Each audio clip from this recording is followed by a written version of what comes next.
সম্প্রতি সামাজিক যোগাযোগ মাধ্যমে জাতিসংঘ মানবাধিকার প্রধান ভলকার তুর্কের দেওয়া আওয়ামী লীগ ছাড়া বাংলাদেশে কোনো নির্বাচন হবে না শীর্ষক শিরোনামে একটি ভিডিও ঘুরে বেড়াচ্ছে।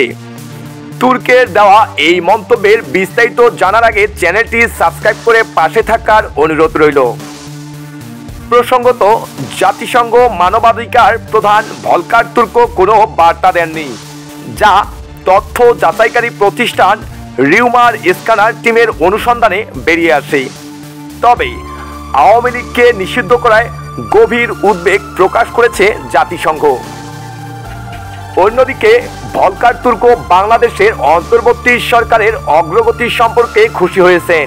একই সাথে সংস্কার, অবাধ ও সুষ্ঠু নির্বাচনের পরিবেশ তৈরির আহ্বান জানিয়েছেন। রাজনৈতিক সকল আপডেট তথ্য পেতে চ্যানেলটি সাবস্ক্রাইব ও লাইক দিয়ে পাশে থাকার অনুরোধ রইল। ধন্যবাদ।